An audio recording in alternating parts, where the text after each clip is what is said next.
Hello everyone, it's Darkseeker here again. Welcome back for another video. We're back on Wild Mode and we are playing the Sharaj Dragon Priest. Now, in the last couple of seasons I've played Dragon Priest on Wild and you guys gave me some feedback saying there are other Dragon Priest decks out there on Wild Mode and I should give those decks some consideration. So here we are, the Sharaj Dragon Priest. What makes this deck different to decks that I've played in the past? Well, this deck runs Radiant Elemental. Now, why would you run Radiant Elemental in a deck like this? Usually associate that card with Lyra, Miracle Priest, where you play Lyra, Radiant Elemental. Of course, your spells become cheaper, so because you've played the Elemental, you can fit in more spells on a given turn. Are there enough spells in this deck to justify playing the Elemental? Well, maybe there are. I mean, there's Power Word Shield, there's Shadow Word Pain, Shadow Word Death, Valen's Chosen. That's a reasonable selection of early to mid-game spells. I mean, on turn 2, if you can play the Radiant Elemental with a 0-cost Power Word Shield, that's actually pretty strong, because you're buffing up this 2/3 to 5 health, and you're drawing a card, and that was all for 0 cost because Power Word Shield, it costs 0 when Radiant Elemental's on the board. So yeah, it can give you some early game board presence. There's also Curious Glimmerroot in this deck, which is different to decks I've played previously. And this is just all about stealing cards from your opponent. And if you've got Bran Bronzebeard with Curious Glimmerroot, well, that's 2 cards you can steal.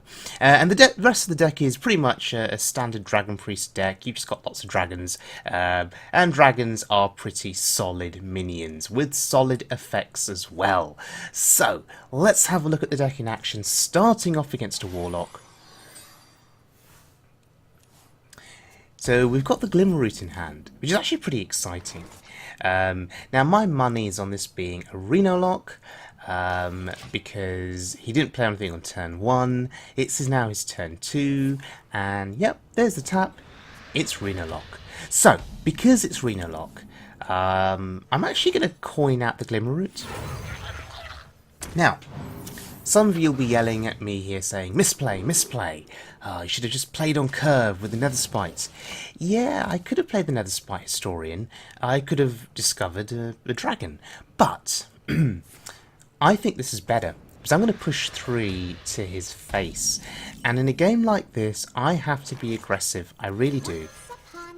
Because otherwise, if the game goes on for too long, he draws Reno, he draws Jaraxxus, he draws Twisting Nether, he draws those big threats that I can't deal with. We're just going to be super aggressive here. So by playing the Glimmerroot on turn 2, we push 3 to the face. If I'd played Netherspite Historian, we'd have only pushed 1 to the face with our first attack. And now, we're just going to ignore that. That has 9 health. We're not trading. We're being aggressive. And that's sort of the beautiful thing about this Dragon Priest deck. It can fulfill different roles. You can end up being very aggressive if you get the dragon start with all of the synergies and the buffs that the dragons have. It can also be defensive. You have Shadow Word Pain, Shadow Word Death, Dragonfire Potion. But you need the board with this deck. It's so important. I mean, there's only 1 copy of Dragonfire Potion, not 2. This is Wild Mode, but there's no Light Bomb. So your defensive options are limited, and you do have to push. And that's what we're doing here. We're pushing damage. We cleared 1 minion, and we've left that Drake at 6 health. So, how does he push through here? Oh, that's pretty good for him. Oh, that's actually really good. He clears the board, but sacrifices his minion in the process. Okay, so what do we do here? Twilight Guardian plus Radiant Elemental is 2 bodies on board. 2 reasonable bodies. I mean, the Twilight Guardian is our best body, I guess. 3/6 is pretty good. Oh look, it's Dr. 7. Now usually most players would panic in this situation, but not us. I mean, we had Shadowword Pain. Death, sorry, Shadowword Death. Which cleared up Dr. Boom. Let's see where the bomb goes. Oh, 1 damage. Pretty good. Okay, draw a card. What do we get? Oh, that's interesting. This, ladies and gentlemen, is the power of Radiant Elemental. On this turn, we can play both of those spells, and if you think about it, we did a lot on this turn. Yeah, we drew a card, we played 2 spells, we killed Dr. Boom. That's actually a really good turn, and Radiant Elemental has come in handy. And now I'm eyeing that Brand Bronzebeard Blackwing Corruptor combination of 6 damage. The end is coming. Okay. Is he dead? 6, 9, 10, 11, 12, 14. He's not dead, damn it. But we could draw 2 cards here. Is that what we want to do? Is someone injured? We can draw 2 cards to begin with. Let's see what we get. That's pretty good. That goes well with Bran. So, now we can Blackwing Corruptor, and we can clear the board. Sure. Prioritising there with attacking my minions into the Doomsayer because they don't take damage. Yeah, Twisting Nether or bust, I think, is pretty much what we're saying here. This is a desperation play on his part. He's so desperate to protect his health total. I mean, he played Argus on 1 minion. So that's actually boding very well for us. It's telling me that he does not have Twisting Nether in that hand. So we're just going to keep pushing as best as we can. But we have to get through that Belcher, which was painful for us. But we'll draw 2 cards. So the card draw engine for us here is phenomenal. Lord Jaraxxus, but no, Mortal Coil is much better. The 2 damage Mortal Coil because of Valen's Chosen. Drew us a card. And now, I think, do we push? I think we just... Yeah, we just push. What are we scared of? Power Overwhelming Shadow Flame? Is that what we're scared of? I mean, do we really care? Because we just refilled the board. So, double Northshire Cleric, Valen's Chosen, Radiant Elemental were our MVPs here. Even a Reno Jackson here would not have saved him. He would have just kept pushing. He had so much damage on board. That was a good game. Okay, next game. And you'll have to excuse me again. I'm recovering from a bad cold, so my voice is going. So, yeah, if you lose me part way through this video, I do apologise.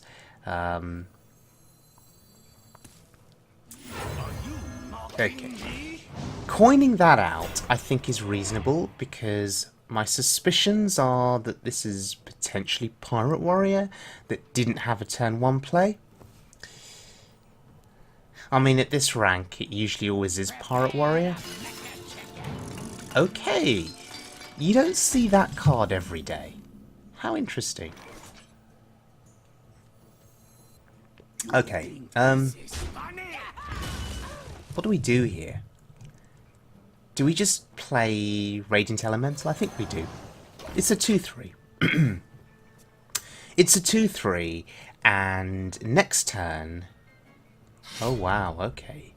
I was going to say we could heal and draw a card, but that's not on the table anymore. Oh my goodness. Okay. What is this? A weapons warrior? So all the weapons in his deck have been buffed. Fiery War Axe is really good for us though. If he does play any minions, at least we have a chance of clearing them. But let's see what happens here. Let's see what he plays. Does he play pirates? This is the question. Yeah, for the War Chief. So this is a pirate deck then. Corcoran Elite is often what you see in a pirate deck. Although, I mean, Tempo Warrior, you know, sort of a mid-rangey kind of warrior, maybe with dragons, you do see it in those decks as well. But, okay, fine, whatever. How's he going to get through Twilight Guardian? 6 health, unless he buffs the weapon again. Does he have upgrade to buff that weapon again? Oh, Naga Corsair. Wow. Oh, and there's patches. Yeah. So this is Pirate Warrior confirmed with weapon buffs. Okay, sure. Value trade feels good.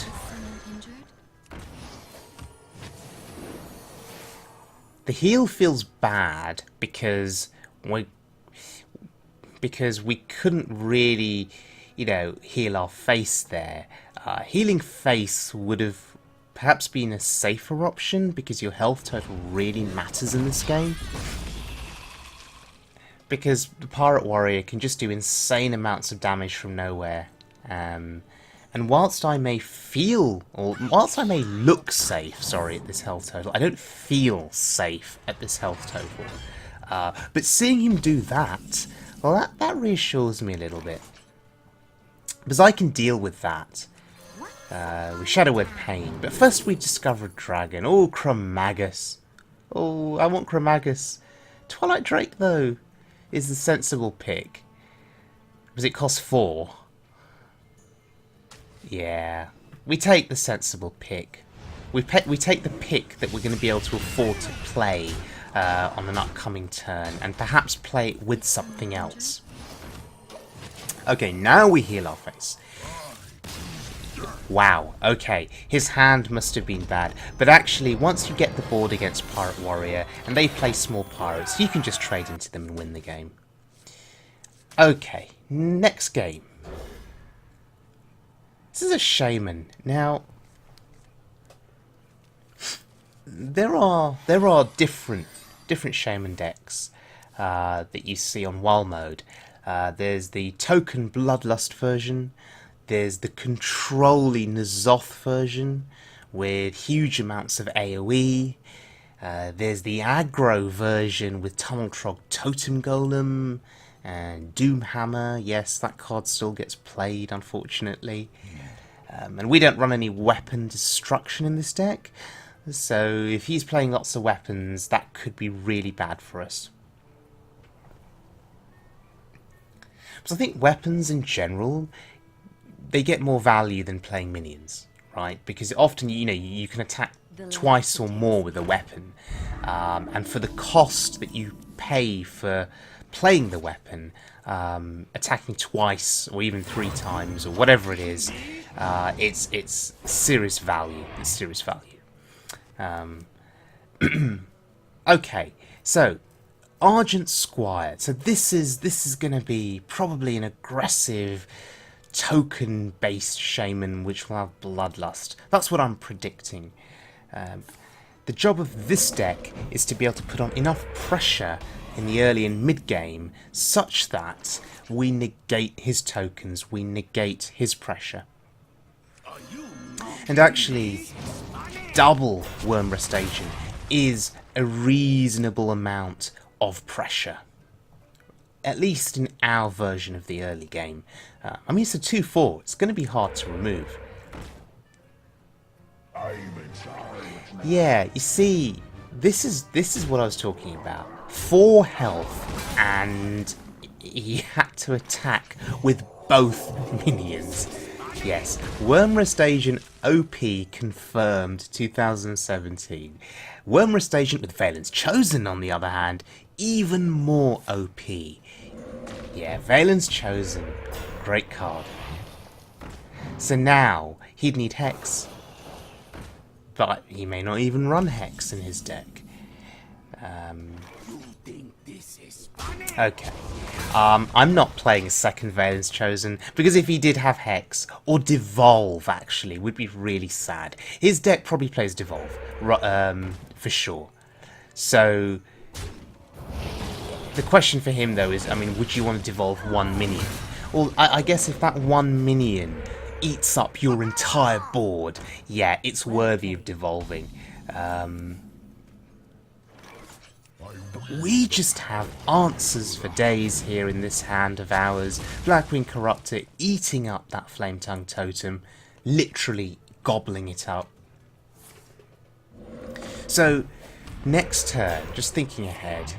Oh, that's good for him. Draconoid Operative would seem like a sensible option. The board is becoming slightly concerning, because there's 4 minions on board. You're always conscious of Bloodlust. So actually, instead of the Operative, I'm considering the Drake. But Operative lets me draw a card from his deck, and Maelstrom Portal is the pick. Absolutely. That's exactly what I was looking for, because now I can combo it with Azure Drake and wipe his board next turn. Yeah, we're wiping his board. So yeah, Operative was the pick instead of the Azure Drake. Better to draw a card or discover a card from his deck than to draw a card from my deck in that situation. And here's the board clear. Huh, how ironic. Tunnel Trog. How very ironic. Yes, the elements will destroy me. He is not happy with the result of it. He's really not happy. He's done it a second time. Wow. Streaking into 16. This deck's working out. Okay, final game. It's against a Druid. Now, look at this start that we've got. Oh, that's interesting. So, we can't play... Oh, we can play it now. Ladies and gentlemen, this is what happens when Dragon Synergy works, right? This is what happens when it works. You just get to play out a curve. Okay, Sir Finley. So, my assumption is that this is Token Druid, maybe Egg Druid.